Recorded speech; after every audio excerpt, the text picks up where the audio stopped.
as I'm now looking up at the entire Arnold, I guess this would be family, mom, brother and sister, dad, everybody's here. So pretty cool to see everybody. It's one of the great moments, and Jamie Arnold is with us, the Florida State Seminole, the number 11 pick in this year's 2025 draft, now with the Athletics. Congratulations. It's always a big day when you show up for the first time. You get to go in the clubhouse, you get to meet everybody. Congratulations. I'm sure this has just been a dream come true. Thank you. Yeah, it's been an amazing day. I mean, this opportunity to come out here and be around everyone has been amazing. So I'm just super blessed. You know, usually it's so overwhelming because a lot of times it's a hitter we've seen in recent years. So these guys got to step up and take batting practice with the big leaguers, and everybody's sitting there going, how many home runs did he hit? Yeah. What's cool about a pitcher is you get to show up, just kind of hang out and do some interviews, be with the family, and it's pretty calm. Yeah. Yeah, I got to shag BP, just, chat up with some guys. So it's been laid back and really cool. Yeah.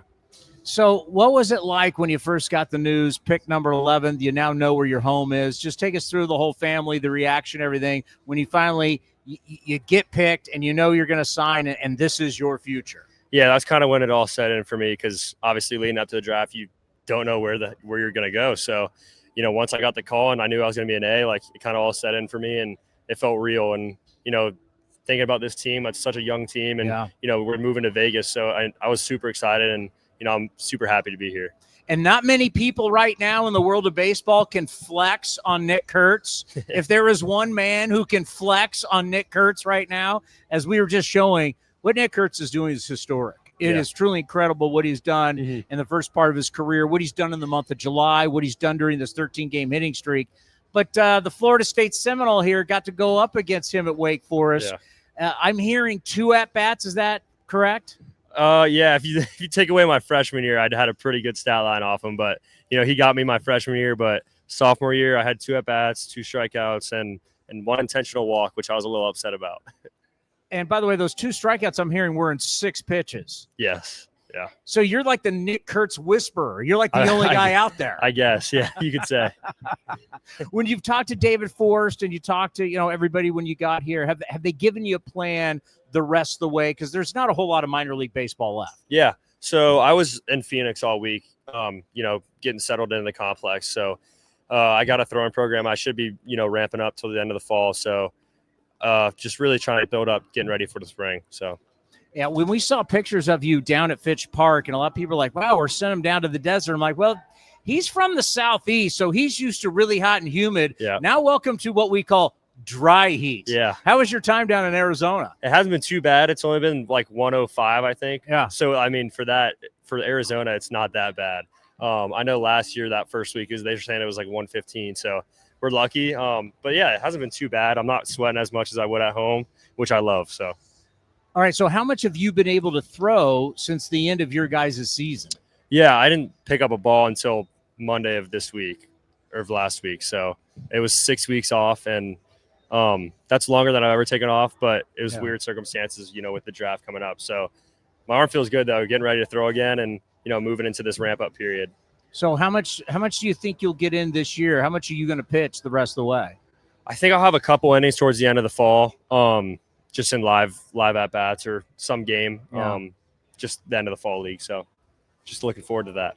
All right, let's explain your game, because back when my day years ago playing college baseball, and then when I got into this thing, we called guys like you. We just said, hey, he's got funky. He's got arms and legs are coming at you. He's coming from down here. Yeah. It's just funky. Now we start talking about arm angle, and we talk about extension, and we have all these different ways to explain it. So just explain your game and your mechanics. Yeah, I think it's funky. It looks funky to everyone else, but to me it feels smooth, athletic. I've kind of just always thrown with some funk there. But, I just like to think I'm free and easy and, move athletically. And, I think over the years things have changed and it's gotten more deceptive, but I'm just honestly I feel blessed to be able to throw like that because it makes me good, and I don't think hitters see it often. So I know it's a newer thing to you want the angles, you want all the approach angle, all that stuff. So I kind of got lucky. That's the way I throw, and it's been a huge advantage for me. How much, when we talk about the biomechanics of it, how much do you study what you do? And what you know why you are so good. Like some guys, hey, I just pick up the ball and I let her rip. Yeah. How much are you somebody that's really into the analytics, into the data? Yeah. So, I mean, obviously with the pitch shapes, I know I use that as a tool to like, okay, my stuff's in the right spot. Like I know if I go out there with this stuff this weekend, I'll have a good outing. But yeah, I don't dig too much into that stuff. I mean, I never try to throw the way I do, and I never try to get certain shapes on my pitches that kind of just happen. But I went to Driveline in the off season and kind of got an understanding of, how my body's moving and what I do well in my mechanics that make me good. And a lot of that is just the way I get down the mound. My center of gravity moves down the mound quick, and that's ultimately why I throw as hard as I do, even though I'm not that physical. So, moving down the mound quick and having stable parts is what makes me good. So when you went to Driveline and you really haven't truly explained to you why you do what you do, was there an aha moment where you go, that's why it does that? Yeah. So there's a neat little thing they have where you do like a strength test, and it tells you like how hard you should throw based on your strength output and your body size and weight. And my expected velo was like 85. So obviously I don't throw 85. What? And I got, so I did my mocap, my motion capture, and it told me basically like my mechanics are just exactly where they need to be. So it's pretty neat knowing like, okay, like my mechanics are in a great spot. I don't need to change anything there, but if I gain weight and if I start moving quicker, there's more velo to be found. So it's pretty exciting. And what do you average now? My fastball sat 90. It was like 93.7 this year. So I've run it up to 98, but I mostly sit in that 93, 95 range. Yeah, so you're thinking you could probably go 95, 96, maybe 97 when you beef up and get a little more of your strength. Yeah, definitely. All right, so when you think about expectations, we've just seen Jacob Wilson drafted out of Grand Canyon. Before you know it, he's here in the big leagues. Yeah. Nick Kurtz drafted out of Wake Forest. Before you know it, he's here in the big leagues. Yeah.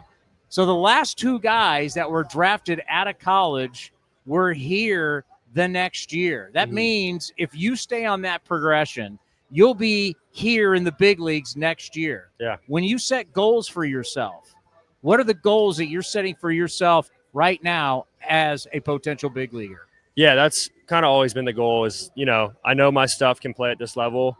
It's just a matter of doing it. And, that's something I want to do is, be in the bigs by next year. But, everyone's path is different. And if things don't go my way, like, I'll stay in the fight. I mean, that's kind of how I am.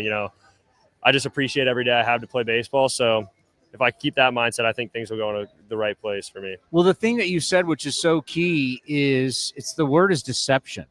Because you're growing up in an era where every kid sees velocity from the time they start playing. That no matter how high you get up, we see kids are throwing mid to high 90s by the time they're at least college, sometimes in high school. By the time you're going to go to the minor leagues and you're going to be playing with guys from all over the world, and everybody's throwing 100 miles an hour, right? So it doesn't fool guys anymore. So deception is key. The fact that they don't see you. We just saw, we see with Jacob Lopez, who's playing for the Athletics right now. He's throwing 91, but you can tell hitters don't see it. Yeah. That is something that I think is a huge strength for you, and don't ever lose that. Yeah. It's kind of like your superpower. Yeah, definitely. It's something I think I've always had, even back when I didn't throw as hard, guys just kind of missed my heater. So I'm doing something right in the deceptive department. So I'm going to try to stick with that. All right. Now, what's going to be fun is we got a lot of guys who are out of college. So college football season, before you know it, is right around the corner. Yeah. 2 years ago, your Seminoles were riding high. Yeah. Last year fell off. Yeah. I mean, when I was growing up, Bobby Bowden had the Florida State in the top 3, let alone the top 5 every year. Some of the greatest players to ever come out of there. What are we looking like with our Seminoles this year? I think we'll be good. I think Norvell's got the guys in the right shape. Last year, I think, not every year goes the way it's supposed to, but I think, he's a great coach. I mean, he's been around us just at the baseball field, and he's got great energy. So I think he'll lead us back in the place we need to be.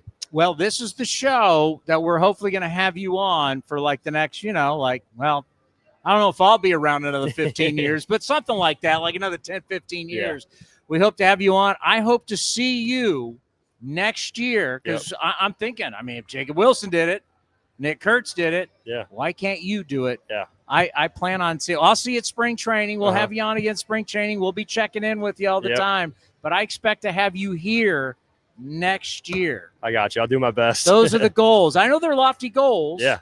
But, that's the kind of talent you have. When we look at the video and we look at the numbers, this is your destiny, is to be pitching for the Athletics at the big league level. Yes, so stay healthy. Go get them. Yes, It was sir. great to meet you. Nice and meeting you. We'll be checking in. Yes, sir. Thank Jamie you. Arnold right here. Look, the parents. Who do we have here, by the way? My mom, my sister, my girlfriend, my agent, and my dad, and then my brother's in the back chatting it up.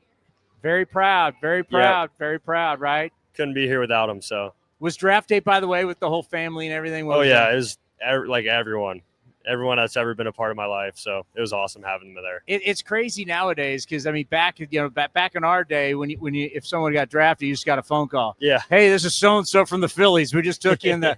Now you do the cameras and the whole thing. Pretty special. Yeah, it was awesome. It was a great night. Go get them. Yes, sir. Thank Jamie you. Arnold, Appreciate new it. Draft pick for the Athletics, number 11 overall in this year's 2025 draft.